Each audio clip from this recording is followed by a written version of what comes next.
आज के शो में। कोरोना वायरस से 24 घंटों में 75 अमवात, सूरत हाल तशवीशनाक। सिंध में 27 अमवात, कोरोना की दूसरी लहर की शिद्दत खौफनाक। अस्पतालों में लोगों को जगह नहीं मिल रही, मेडिकल इमरजेंसी के निफास का मुतालबा। कराची के अस्पतालों में कोरोना केसेस की शरह बुलंद तरीन सतह पर पहुंचने लगी। अस्सलाम वालेकुम। पस पर्दा हकायक सनसनीखेज इंकिशाफात, प्रोग्राम बेनकाब। मैं हूं आपके साथ सिफान खान। अंदोनाक और खौफनाक आप कहें तो इस वक्त फिगर्स जो आ रहे हैं सामने, अमवात के फिगर्स आ रहे हैं। और ये बात मैं नहीं बल्कि वज़ीर आज़म पाकिस्तान की तरफ से जो अलार्मिंग फिगर्स आए हैं, पिछले 24 घंटों में कोरोना वायरस से अमवात की तादाद 75 तक पहुंच गई है में।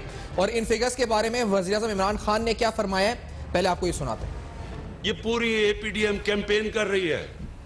कोरोना में लोग मर रहे हैं, बीमारियां बढ़ती जा रही है, हर रोज अमवात बढ़ती जा रही है। कल हमारी 3-2.5 महीने के बाद सबसे ज्यादा लोग हमारे कोरोना से गए थे, 70 से ऊपर। लेकिन वो जलसे कर रहे हैं। पता है कि जब लोग जमा होते हैं तो कोरोना फैल जाती है, सबको पता है। सारे मेडिकल वर्कर्स, डॉक्टर्स, नर्सेज हमें कह रहे हैं कि जी प्रेशर पड़ता जा रहा है अस्पतालों में, और वो जलसे कर रहे हैं। इसलिए क्यों कर रहे हैं? चोरी बचाने के लिए। इन जलसों के ऊपर निशानदेही की वज़ीर आज़म इमरान खान ने। और जो कोरोना से सूरत हाल है आप सबके सामने, 2.5 माह बाद इतनी अमवात हुई हैं। अगर टोटल अमवात की फिगर्स देखें तो इस्लामाबाद में अब तक कुल 324 अमवात, पंजाब के अंदर 3067 अमवात, सिंध में 2962 अमवात, बलूचिस्तान में 159 अमवात, इस तरह आज़ाद कश्मीर में 173 और गिलगित बल्तिस्तान में 867 और टोटल अमवात 8167 के करीब जो है पहुंच चुकी हैं। इंतहाई दौनाक फिगर्स हैं। गुज़िश्ता 24 घंटों में 2829 अफराद में कोरोना वायरस की तस्दीक हुई है। और जिस तरह मैंने बताया 75 अमवात हुई हैं पूरे मुल्क में, 27 अमवात हो चुकी हैं सूबा सिंध में। और यहाँ पर जो रिपोर्ट आ रही है कि जो डॉक्टर बारी को मैं कोट करूँ, उन्होंने कहा है कि 7 to 8% पॉजिटिविटी रेशो जो है मरीजों का अस्पतालों में देखने में आ रहा है। ये तशवीशनाक नंबर्स हैं, सारे तशवीशनाक नंबर्स हैं, यानी इन पर गौर व फिक्र करने की ज़रूरत है। ज़फ़र अब्बास साहब मारूफ समाजी रुकन है, प्रोग्राम में हमारे साथ मौजूद हैं हमारे स्टूडियोज में। ज़फ़र अब्बास साहब आपका बहुत शुक्रिया, आपने प्रोग्राम में ज्वाइन किया। डॉक्टर फैसल महमूद साहब जो कि मेंबर हैं कोविड टास्क फोर्स के और एसोसिएट प्रोफेसर हैं आगा खान यूनिवर्सिटी के, हेड ऑफ इन्फेक्शियस डिजीज़ हैं, प्रोग्राम में हमारे साथ मौजूद है। डॉक्टर साहब बहुत बहुत शुक्रिया, आपने वक्त दिया, प्रोग्राम में ज्वाइन किया। डॉक्टर नौशीन हामिद साहिबा जो कि पार्लिमानी सेक्रेटरी हेल्थ हैं, इस वक्त हमारे साथ मौजूद हैं, लाहौर से हमें DSNG पर ज्वाइन कर रही हैं। आपका बहुत शुक्रिया, आपने मैम ज्वाइन किया है। मैं ज़फ़र अब्बास साहब आपसे पूछूंगा क्योंकि ये तशवीशनाक फिगर्स हैं, आप क्योंकि आवाम में उठ रहे हैं, बैठ रहे हैं, आपको क्या इस वक्त नजर आ रहा है और क्या लोग SOPs फॉलो कर रहे हैं? हुकूमती इकदाम काफी हैं स्टेट और सूबा सिंध हुकूमत के, आप किस तरह से देख रहे हैं सारी चीजों को? देखें सफान साहब, बिल्कुल वैसे ही है। तमाम बसों के अंदर लोग उसी तरह भरे हुए हैं, तमाम चिंची रक्षों में लोग वैसे ही भरे हुए हैं, एक से एक मिल के बैठा हुआ है, चिपक के बैठा हुआ है। ऑफिस, दफ्तर, इंस्टीट्यूट, फैक्ट्रियों में हर जगह लोग उसी तरह है। हाँ, पोजीशन क्या खराब हुई है, मैंने आपसे 15 दिन पहले वीडियो डाली कि हमारे अस्पताल पे लोग आके ग्रिल पे लड़ रहे हैं, वहाँ गार्ड से लड़ रहे हैं, बदतमीजी कर रहे हैं। मैंने अपील की लोगों से कि यार इस गार्ड का क्या कसूर है? अगर अंदर जगह ही नहीं है, और मैं इस बात पे परेशान था कि इस बात को हाईलाइट क्यों नहीं कर रही हुकूमत कि भाई जब सारे प्राइवेट अस्पताल भर चुके हैं, सारे सरकारी अस्पताल भर चुके हैं, इस वक्त भी ये पोजीशन है। आप यकीन जानिए कि एक फैमिली अपने बुजुर्ग की, अपने पेशेंट की रिपोर्ट लेके खड़ी हुई है पॉजिटिव, पीछे 5 आदमी खड़े हैं और मुझे अंदर जाकर अस्पताल की वीडियो बनानी पड़ रही है कोरोना मरीजों के बीच के अंदर खड़े होकर कि देखें ये अस्पताल में सारे बेड फुल है, SDU फुल है, ICU फुल है, इमरजेंसी फुल है, क्या करें? अब मसला ये है कि सरकारी अस्पताल फुल, प्राइवेट अस्पताल फुल, और इस वक्त जो मरीज आ रहे हैं उनकी सबके वही सेम प्रॉब्लम है, सांस की प्रॉब्लम है। और आप जानते हैं अगर बड़ा वाला सिलेंडर भी अगर घर के अंदर यूज कर रहे हैं 13 मिनट में खाली हो जाता है वो। तो अगर एक मरीज घर के अंदर कोई रखेगा तो दिन में वो 70, 80, 90 सिलेंडर कहां से लाएगा 6 घंटे 8 घंटे के लिए? और इन सिलेंडर को मूव करने के लिए कितनी गाड़ियां चाहिए? तो बात सिंपल सी है कि ये जो इस मुसीबत को संजीदा लेना होगा और बड़े बड़े वार्ड्स कायम करने होंगे कि जो सिर्फ और सिर्फ कोविड के पेशेंट जिनको इस वक्त सांस लेने में शदीद मुश्किलात पेश आ रही हैं और वो अफोर्ड नहीं कर सकते। देखें एक छोटा सा एक आम आदमी, एक बिजनेसमैन जो है वो तो अफोर्ड कर सकता है। बहुत बड़े प्रेस के एक साहब हैं काफी मोतबर कराची के, उनका इंतकाल हुआ कोरोना में, 34 दिन एक प्राइवेट अस्पताल में वेंट पे रहे, कोविड के मरीज थे, 1 करोड़ 10 लाख रुपए भरा उन्होंने। बिजनेसमैन थे, भर सकते हैं, लेकिन एक आम आदमी जब अस्पताल में जा रहा है उसके लिए भी यही रेट है। सरकारी अस्पतालों में जगह नहीं है तो वो कहां जाएगा? कोई अपने बाप को, अपने बेटे को मरने दे कि भाई मेरा बच्चा मर जाए क्योंकि मेरे पास पैसे नहीं है? तो भाई आपको अस्पतालों में स्पेशल वार्ड्स बनाने पड़ेंगे पूरे। आप, मैं कहता हूं एक्सपो सेंटर को और बड़ा कर दीजिए, उसके मजीद उसके अंदर आप उसके जो हॉल है वो ले लीजिए, वहां पर आप वेंटिलेटर। अभी मैंने अपील की हुनैद लाखानी साहब से, क्योंकि हुसैन लाखानी और हमने मिलकर हमने मिलकर वो अस्पताल बनाया था, एशिया का पहला प्राइवेट अस्पताल।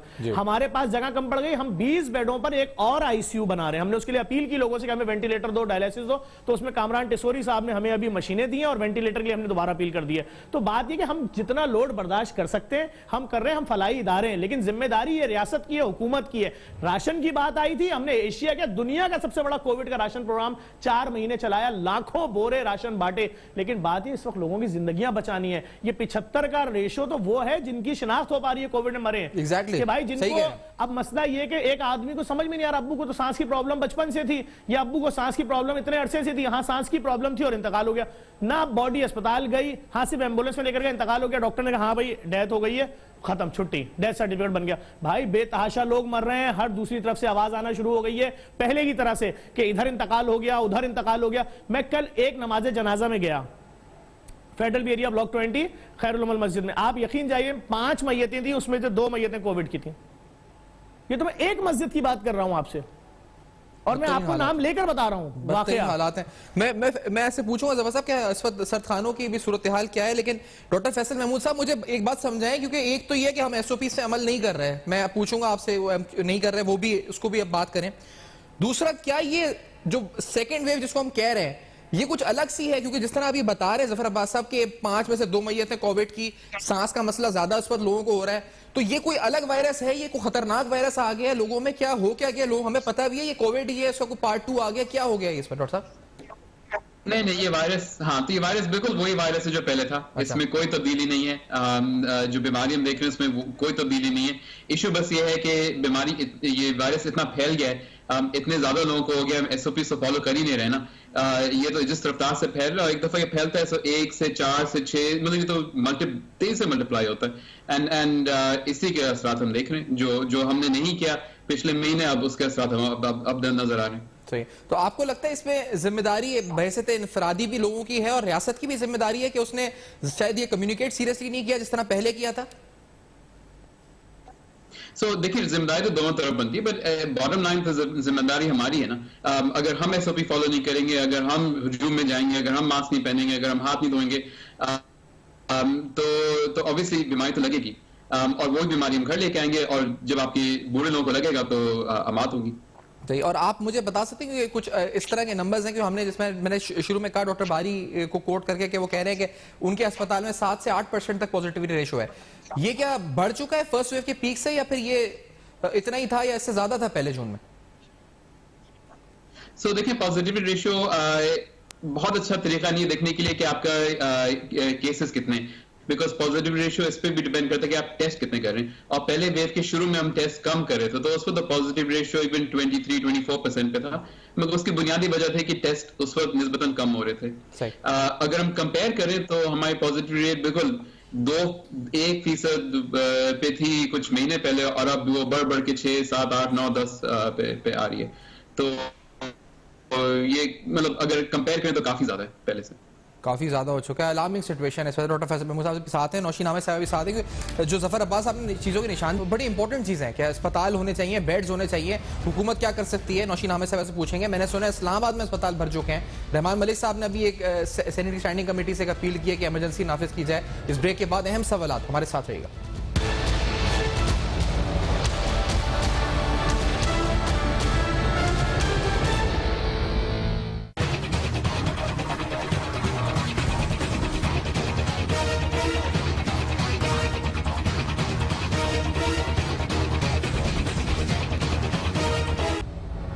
Welcome back. आप देख रहे हैं बेनकाब, और खौफनाक फिगर स्टैटिस्टिक्स सामने आने लगे हैं। इस वक्त खौफनाक सूरत हाल है, सिर्फ नंबर्स नहीं बल्कि आपके अपने रिश्तेदारों में, आपके जानने वालों में, आप खुद, आपके घर वाले मुतासर हो रहे होंगे इस वक्त। और ये नज़ला ज़ुकाम जो भी इस वक्त सिम्टम्स आ रहे हैं, ये बढ़कर सीधा सांस की तकलीफ तक जाते हैं और फिर उसके बाद अस्पताल जाना पड़ता है।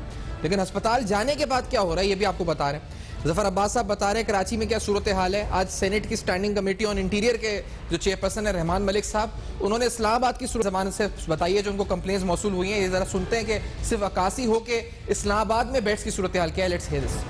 ये फैक्ट है कि कोविड के जो मरीज हैं इस्लामाबाद में बहुत बढ़ चुके हैं और इस वक्त किसी को हॉस्पिटल में बेड नहीं मिल रहा और जो लोग जाते हैं उन्हें कहते हैं बेड नहीं है।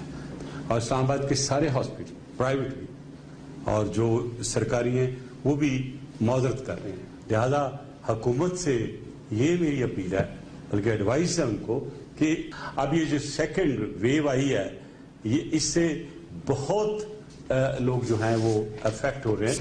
अभी तक सिर्फ इस्लामाबाद में 30,748 लोग जो हैं अफेक्ट हो चुके हैं और हॉस्पिटल में लोगों को जगह नहीं मिल रही है, घरों में कितना इलाज करा सकेंगे। तो लिहाजा हॉस्पिटल में एक्स्ट्रा स्पेसिंग की जाए। और इसके अलावा देखें 6 डेथ हुई हैं रात को इस्लामाबाद में। ये सूरत हाल है इस्लामाबाद की। अब इस्लामाबाद में बेड्स नहीं मिल रहे, कराची में बेड्स नहीं मिल रहे, सरकारी प्राइवेट अस्पतालों में नहीं मिल रहे। आखिर फिर जाए आदमी तो किधर जाए जब कोविड हो से। डॉक्टर नौशीन अहमद साहबा, आप वैक्सीन ला रहे हैं, बहुत अच्छा काम कर रहे हैं, लेकिन इस वक्त तो इमरजेंसी नाफिज करने की जरूरत है, अस्पतालों के बेड्स बढ़ाने की जरूरत है। अस्पताल में बेड नहीं होंगे तो फिर किस तरह लोग ऑक्सीजन उनको मिलेगी और क्या होगा फिर? जी बिल्कुल, इस वक्त सूरत हाल बहुत गंभीर है और केसेस जो हैं वो बहुत तेज़ी से बढ़ रहे हैं और ख़तरनाक हदूद की तरफ जो है ये हालात जा रहे हैं। ऐसे में मैं तो आपसे यही कहूँगी कि हुकूमत तो अपनी तमाम वसाइल जो है बुरे काल ला रही है।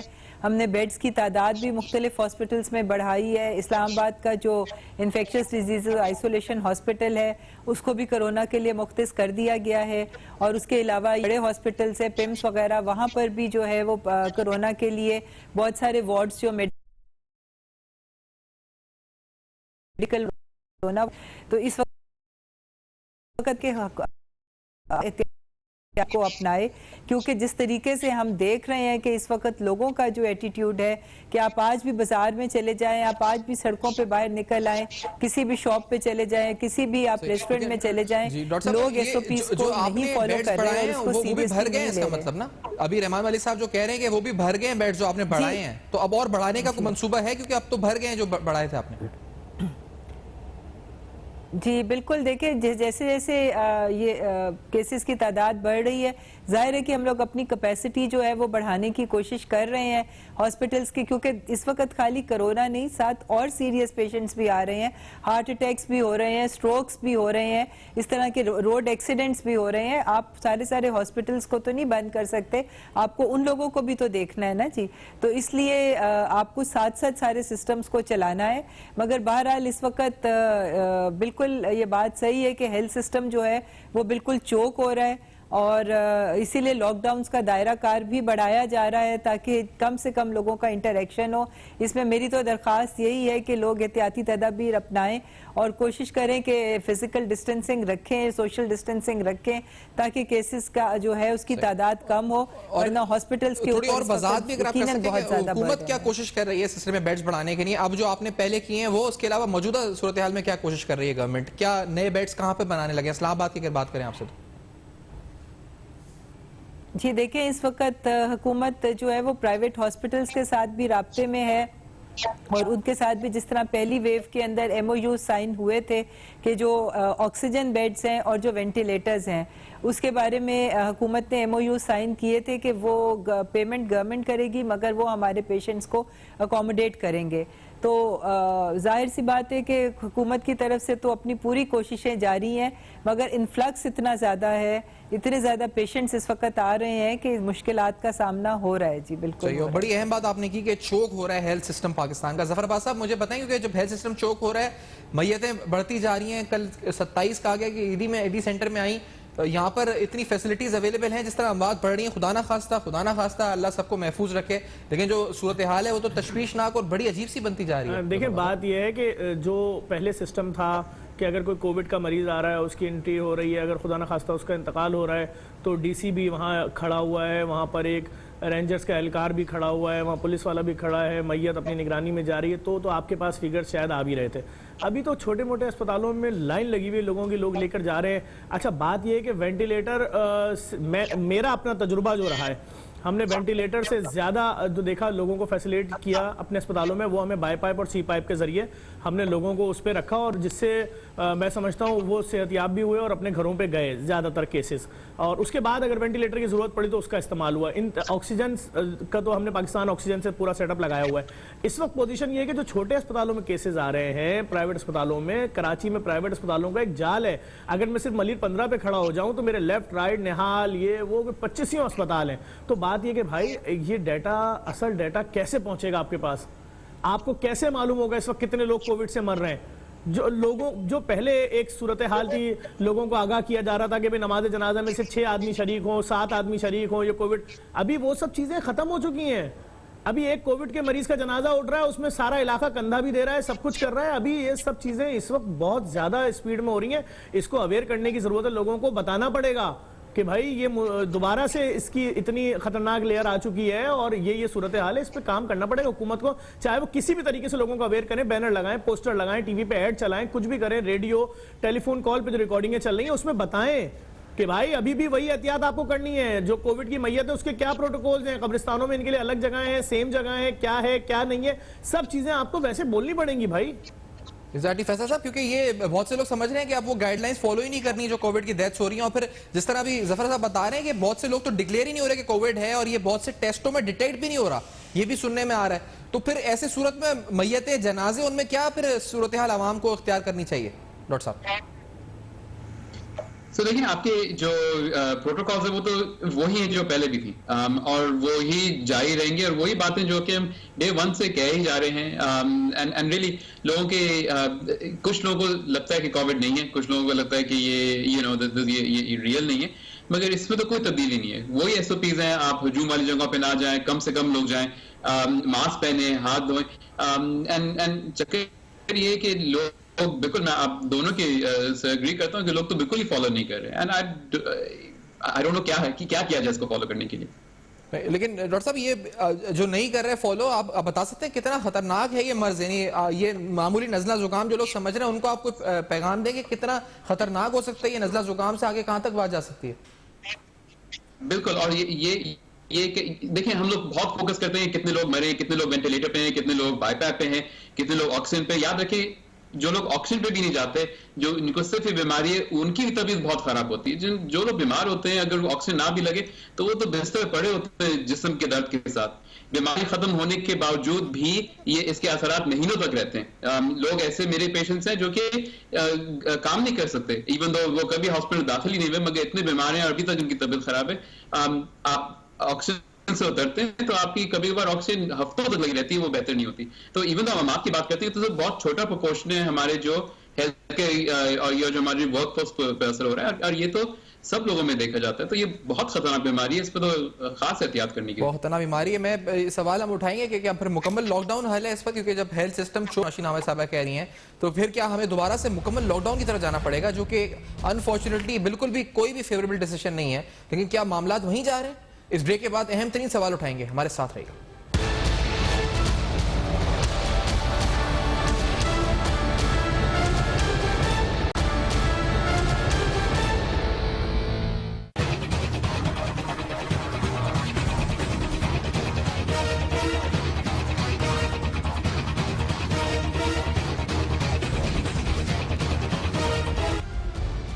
Welcome back. आप देख रहे हैं बेनकाब, और बेनकाब में हम आपके सामने तशवीशनाक सूरत हाल, जो नंबर्स बता रहे हैं वो तो हैं, लेकिन आपको फुटेजेस भी दिखाते हैं कि किस तरह से ये मिसाल के तौर पे हॉस्पिटल है जो हुसैन लखानी हॉस्पिटल है, JDC जो इस वक्त जिसके ताबू से चल रहा है। अभी जफर अब्बास साहब बताएंगे भी कि किस तरह पेशेंट्स की बाहर लाइंस लगी हुई हैं, अंदर कोविड का ये वार्ड है जो इस वक्त फुल हो चुका है। जफर अब्बास साहब, क्या बाहर भी ये सूरत हाल है? आप कह रहे थे गार्ड्स इस वक्त लड़ रहे हैं लोग अंदर आने के लिए अस्पताल के अंदर, क्या सूरत हाल है क्या अस्पताल के? देखें कि स्क्रीन पे सब वीडियो चल रही है, ये अस्पताल के SDO और ICU की वीडियो है। सही कि उसके अंदर जगह नहीं है और हमने लोग इतना ज्यादा बाहर वो मिसबिहेव कर रहे हैं। लाजमी बात है, कोई कैसे अपने जिसकी इस्तिताअत ही नहीं है 1,70,000 रुपए कैसे देगा अपने मरीज के लिए एक दिन का? तो वो ऐसे ही अस्पतालों में आएगा ना जब फ्री में उनको एसडीयू, आईसीयू, तमाम सहूलियात, वेंटिलेटर, हर चीज मिल रही होगी। तो हमारे पास जगह ही नहीं है, मजबूरन हमें अस्पताल के अंदर जाके वीडियो बनानी पड़ी। मैं खुद अंदर गया, मैंने मरीजों की वीडियो बनाई, उनकी सूरत हाल दिखाई। सारे बुजुर्ग हैं, कोई इसमें जवान नहीं है और इनकी कंडीशन बहुत खराब है, तो मुझे मजबूरन ये वीडियो बनानी पड़ी। और मैंने अभी आपको बताया कि देखें इस वक्त एक निजी अस्पताल में एक ऐसा वाकया भी पेश आया है कि एक 20 साल की लड़की जिसका जिगर का या गुर्दे का ट्रांसप्लांट हो रहा था, आधा जब पेट उसका काट दिया गया उसके बाद डॉक्टर साहब को मालूम होता है कि जी इस बच्ची की रिपोर्ट तो शायद पॉजिटिव आ गई है, तो वो पेट वहीं छोड़ दिया गया ऑपरेशन और उसको इनर और आउटर उसके टांके लगाए और उसकी फैमिली के हवाले कर दिया कि ये लो भाई तुम्हारी बच्ची को कोरोना है। और कमाल यह है कि जब बच्ची उसकी वालिदैन के हवाले की जाती है आधा ऑपरेशन छोड़ के, तो बच्ची की मां, भाई, बाप सब बच्ची के साथ खड़े, तो कोई भाई आइसोलेशन में क्यों नहीं रखा गया उस बच्ची को जिसका आधा जिस्म कटा हुआ पड़ा है? कोई, मैंने अभी गवर्नर सिंह को फोन किया था, उनके पीए से मेरी बात हुई है, वो नहीं है, तो उन्होंने बोला गवर्नर साहब जैसे ही आते हैं आपसे करवाते हैं। मैंने कहा इस केस को लें, इसकी जिंदगी बचानी है इस बच्ची की, इसको किसी प्राइवेट अस्पताल भेजा जाए, उसके अंदर क्या चीज हुई। अच्छा, उससे बड़ा सवाल यह है कि कोविड के पेशेंट बच्ची को एनीस्थीसिया दे दिया गया। ये क्या हो रहा है? अनफॉर्चुनेट है। किसकी नेग्लिजेंस है? कौन इसके पीछे जवाबदेह है? और उसकी फैमिली के हवाले वो आधा ऑपरेशन करके क्या हुआ क्या नहीं हुआ कुछ नहीं बताया। 2 दिन बाद रिपोर्ट दी, बोला घर ले जाओ, यहां से खाली करो हमारा अस्पताल जल्दी से। उसकी अभी जब मैं आपके प्रोग्राम में आ रहा था, उसकी मां मेरे ऑफिस में बैठी रो रही थी, तो फिर मैंने कहा कि अच्छा मैं गवर्नर साहब से बात करता हूं, तो लेकिन गवर्नर साहब शायद कहीं निकले हुए थे। मैंने उनके पीए से बात की, उन्होंने कहा हमें फौरन ईमेल करें। बात यह कि 1-2 केसेस हो तो आपको बताऊं। अनफॉर्चुनेट है। और मैं अब मजे इसमें ज्यादा इस पर जो सूरत खतरनाक है वो है कि डॉक्टर्स को हो रहा है। मैं नौशीन आमिर साहब आपसे पूछूंगा, इस्लामाबाद में तो हमने सुना है 2-3 दिन के अंदर 2-3 अस्पतालों में कई डॉक्टर्स को हो चुका है, पिम्स आपका इफेक्ट हो चुका है। आप लोग क्या आप सोच रही है सरकारी लेवल के ऊपर कि हमें एक स्ट्रिक्ट लॉकडाउन की तरफ जाना पड़ेगा? क्या आपको कुछ और रास्ता नजर आ रहा है इसका? क्योंकि आप खुद कह रही हैं कि हेल्थ सिस्टम हैज बीन चोक हो गया हेल्थ सिस्टम। जी बिल्कुल, देखें जिस तरीके से लोग कोऑपरेट नहीं कर रहे हैं, एसओपीज पे अमल दरामद नहीं हो रहा है, तो ये वैसे लास्ट रिजॉर्ट है। प्राइम मिनिस्टर साहब कंप्लीट लॉकडाउन के फेवर में कभी भी नहीं होते, क्योंकि उससे फिर दूसरे मसाइल शुरू हो जाते हैं। फिर आपकी मईशत के साथ साथ आपके डेली वेजेस के घरों में फाकों की नौबत आ जाती है, और जब इस तरह के होता है, जब लोगों के घरों में खाने पीने को नहीं होता, तो फिर लॉ एंड ऑर्डर सिचुएशन हमेशा इफेक्ट होती है। जिस तरह हमने पिछली दफा देखा था कि जब शुरू के दिनों में कुछ कंप्लीट लॉकडाउन हुए थे, तो एटीएम्स पे हमले भी हुए थे, एटीएम के बाहर लोगों से पैसे भी छीने गए थे। तो ये हर तरह से हमें इन चीज़ों को देखना है, और टोटल लॉकडाउन जो है वो किसी तरह भी मुल्की मफाद में नहीं है। इन सारी चीज़ों का एक हल जो है वो बड़ा आसान भी है, अगर लोग इसके ऊपर अमल दरामद करें, एहतियात को अपनाएं। जो वज़ीर साहब की ज़ेरे सदारत इजलास हुआ था, जो इक़दाम अनाउंस किए थे लास्टली, उन पर अमल दरामद हुआ? यानी शादी हॉल बंद होने का, या जो उस पर आपने एजुकेशन इंस्टीट्यूशंस बंद किए, उससे कोई फर्क तो नहीं पड़ा इन्फेक्शन रेट में, ना मरीजों के अंदर पॉजिटिव फर्क नहीं पड़ा? तो डोंट यू थिंक कि अब आपको यहां से एक और स्टेप आगे जाना होगा? जी, अभी जो ज़ाहिर जो केसेस आज आ रहे हैं वो इन्फेक्शन उनकी पिछले हफ्ते 10 दिन में हुई होगी, तो वो आज वो केसेस सामने आ रहे हैं। तो ये जो अभी बंद किए गए हैं एजुकेशनल इंस्टीट्यूशंस और जो मजीद स्ट्रिक्ट मेजर्स लिए, इसका रिजल्ट आने में 8 से 10 दिन लगेंगे, क्योंकि फौरी रिजल्ट नहीं आता। ये पेशेंट्स ऑलरेडी इन्फेक्ट हो गए थे हफ्ता 10 दिन पहले। तो अब जैसे जैसे मेजर स्ट्रिक्ट होंगे तो उसके 8-10 दिन के अंदर जो है फिर इसका इफेक्ट नज़र आएगा हमें। मगर अभी फ़िलहाल सिचुएशन ये है कि लोग इसको बिल्कुल सीरियसली नहीं ले रहे। बड़े बड़े जलसे भी हो रहे हैं, मार्केट्स में भी रश उसी तरह से है। कल मुझे लिबर्टी मार्केट से किसी की कॉल आई, वो वहाँ सख्त पैनिक में एक कॉल आई कि जी यहाँ पर मुझे कोई एक शख्स भी जो है वो मास्क पहने हुए नज़र नहीं आ रहा। तो मैं समझती हूँ कि जितनी बड़ी अवेयरनेस कैंपेन इस दफ़ा मीडिया के थ्रू और गवर्नमेंट के थ्रू चली है कि आपकी टेलीफोन की रिंग टोन्स भी आपको वार्निंग दे रही हैं, मीडिया दिन रात इसके ऊपर मेहनत कर रहा है, आप लोग हर जगह पहुँच रहे हैं, अपने प्रोग्राम्स में ये मैसेज दे रहे हैं। अगर उसके बावजूद अगर आवाम बेहिस हुई हुई है, तो मुझे बताएं कि हमारे जैसा मुल्क जिसका हेल्थ सिस्टम इतना वीक है, वो कैसे सस्टेन करेगा आज, जबकि सुपर पावर्स जिनके पास इतने स्ट्रॉन्ग हेल्थ सिस्टम्स हैं, जिनके पास दुनिया के लेटेस्ट हॉस्पिटल्स हैं, वहाँ पर हालात इतने गंभीर है, वहाँ पर लोगों के बेड्स नहीं मिल रहे हैं, वहाँ पर हॉस्पिटल्स जो हैं चोक हुए हुए हैं। तो आप हमारे जैसा मुल्क जो है वो लोगों के ताउन के बगैर हम इस सिचुएशन से नहीं निपट सकते। हुकूमत अपनी पूरी कोशिश कर रही है, अपने जितने वसाइल हैं वो तमाम लगा रही है, दिन रात मेहनत कर रहे हैं। हमारे डॉक्टर्स जो हैं वो अपनी जानों को खतरे में डाल के वार्ड्स में सर्व कर रहे हैं। हेल्थ इमरजेंसी की बात कर रहे हैं, वो कह रहे हैं कि आप दूसरे फंड्स को रोकें फिलहाल, लेकिन वो भी मुझे पता है मुश्किल फैसला होता है, और आप सारा फंड हेल्थ की तरफ डाइवर्ट करें। जफर अब्बास साहब भी जो कह रहे हैं कि बेड्स को आप देखें कि बढ़ाएं, और यही शायद सब लोगों का मुतालबा होगा कि इस वक्त ज्यादा बड़ी प्रायोरिटी हमारी जिंदगी बचाना होनी चाहिए, और आप लोगों को नए हॉस्पिटल्स, नए एचडीयूज, आईसीयूज, ये सारी फैसिलिटीज, ऑक्सीजन, ये पूरे मुल्क में मुयस्सर करना है। चाहे जितने फंड्स दरकार हो, आपको कहीं रोक कर फंड, कहीं रोड बन रही है तो शायद रोक कर उसको वहां डाइवर्ट करना पड़े आपको, क्योंकि रोड तो बनती रहेगी।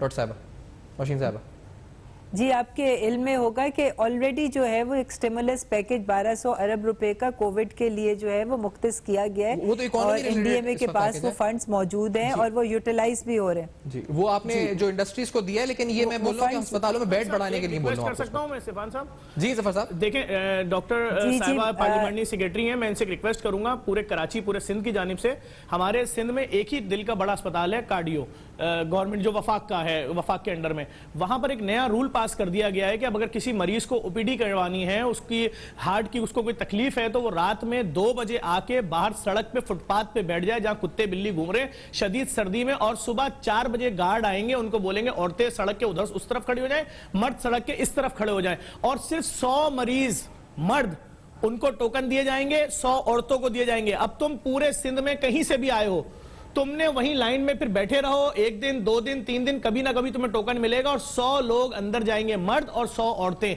ऐसा कभी नहीं हुआ था इस अस्पताल में। किस वजह से यह जुल्म हो रहा है, क्या वजूहात है, उसको हंगामी बुनियादों पर देखे। कराची की आबादी 4.5 करोड़ आबादी है, फिर सिंध की आबादी अगर टोटल देखी जाए, उन तमाम मरीजों के लिए वाहिद सबसे बड़ा अस्पताल है गवर्नमेंट का, लेकिन वहां पर एक नया रूल पास कर दिया गया। लोग फुटपाथों पर ऐसे पड़े हुए कि जैसे आप, मतलब क्या मैं नाम दूं उन लोगों को, बेचारे वो तो अपना इलाज कराने आए ओपीडी के लिए, तो अब ओपीडी के लिए उनको एक रात पहले लाइन में लगना पड़ेगा। यानी हम 20, 200, 300 साल पीछे जा रहे हैं। जी नौशी साहब, इस पे प्लीज आप एक्शन लें। देखिए जी, मैं इस वक्त ये जी, वैसे मैं इस वक्त ब्लेम गेम का वक्त नहीं है, हम सब एज ए नेशन जो है हम जिम्मेदार हैं, मगर इस वक्त मैं ये थोड़ी सी बात क्लियर कर दूं कि अभी कराची के हॉस्पिटल्स जो हैं वो फेडरल गवर्नमेंट ने टेक ओवर नहीं किए हैं, अभी उसका इंतजाम जो है वो सिंध गवर्नमेंट के पास ही है। मगर बहरहाल ये इशू नहीं है, हम as a nation, as a government, चाहे वो सिंध गवर्नमेंट हो चाहे फेडरल गवर्नमेंट हो, हम सब आवाम को जवाबदेह हैं। अगर ऐसा हो रहा है तो ऐसा ये अफसोसनाक सिचुएशन है, मैं जरूर इसके बारे में जी इंशाल्लाह डॉक्टर फैसल महमूद साहब आपसे, क्योंकि आपने कहा कि अगर ये मामूली नजला जुकाम भी है, या फिर जो कोविड जिनको ऑक्सीजन की जरूरत भी नहीं पड़ रही, उनके भी सिम्टम्स कई महीनों तक रहते हैं, या उनको भी तकलीफ या उनको जो नुकसान होता है वो रहता है उसका कई महीनों तक, प्लीज आप बताते जाएं कौम को इस पर जो देख रहे हैं, कितना बड़ा इस पर कितना क्या जरूरत है एसओपीज के हवाले से, रिलीजियस हो, पॉलिटिकल हो, इस पर जो भी गैदरिंग्स हो, मजहबी, सकाफती, शादी ब्याह, हमें करना क्या चाहिए? क्या आप समझते हैं, do you recommend lockdown, complete lockdown? Doctor साहब।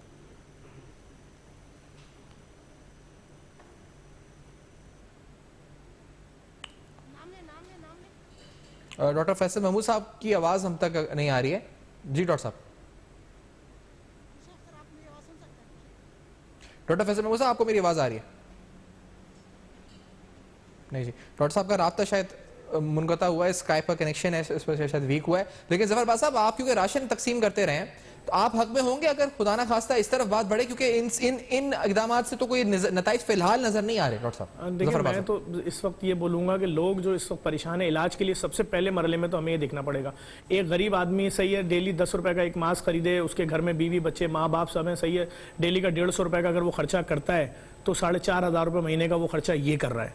ठीक है, वो पहले ही मुश्किल में है, प्राइवेट कंपनियों ने लोगों को लॉकडाउन के टाइम पे निकाल दिया था, अगर दोबारा लॉकडाउन की तरफ जाते हैं तो कितनी बड़ी आफत आएगी उसका कोई अंदाजा नहीं लगा सकता। जो लोग पिछले तबाह हुए हैं लॉकडाउन की वजह से, उनको कौन सा कंपलसेट कर दिया गया, उनको कौन सा किसी ने 100 रुपए या 1000 रुपए पहुंचा दिए उनके घरों पर, उनके बिजली के बिल, उनके मकानों के किराए, इतने बड़ी मुसीबत में आ गए, निकल ही नहीं पा रहे उस मुसीबत से। वो 6-7 महीने जो उनके साथ हुआ, और उसके बाद जब वो अपनी नौकरियों पर गए तो उनको बोला गया तो आधे पैसों पर काम करो या तो निकाल दिया गया, क्योंकि लाजिम बात है जब इदारों को या फैक्ट्रियों के काम नहीं चल रहे होंगे, उनके इंपोर्ट एक्सपोर्ट कारोबार जो सूरत हाल हुई है, तो उसके अंदर वो कहां लोगों को बर्दाश्त कर सकेंगे। तो एक बहुत बड़ी मुश्किल है, अगर मैं समझता हूं दोबारा दोबारा लॉकडाउन की तरफ जाते हैं तो पहले लोगों का सोचा जाए, उनको कोई ऐसा कार्ड, कोई ऐसी चीज, रोटी उन तक पहुंचा दी जाए कि ये हम 15 दिन का लॉकडाउन कर रहे हैं, हफ्ते का कर रहे हैं, महीने का कर रहे हैं, तुम्हें घर से बाहर नहीं निकलना है, तुम्हें रोटी के लिए किसी के आगे हाथ नहीं फैलाना है, तुम्हारे घर का बिल, तुम्हारा किराया, तुम्हारा बिजली का बिल, जब एक शख्स कमाएगा ही नहीं तो वो सारी चीजें कैसे पे होंगी? तो इस मुसीबत को मद्देनजर रखा जाए। एग्जैक्टली बहुत अहम बात है इस वक्त आपने जो की है। जफर बासा आपका शुक्रिया अदा करेंगे। डॉक्टर नौशीन हामिद साहब, डॉक्टर फैसल महमूद साहब जो प्रोग्राम में साथ रहे हैं। इंतहाई संगीन सूरत हाल है, फौरी इकदाम की जरूरत है, हुकूमती सतह पर भी, इनफरादी सतह के ऊपर भी। आपको SOPs को फॉलो करना है, इसको सीरियसली लेना है इस वक्त। अब इस पर कोई समझौता नहीं हो सकता। For feedback you can write us on our Facebook, emails and Twitter. देखते रहेगा अब तक, अपना बहुत ख्याल रखिए।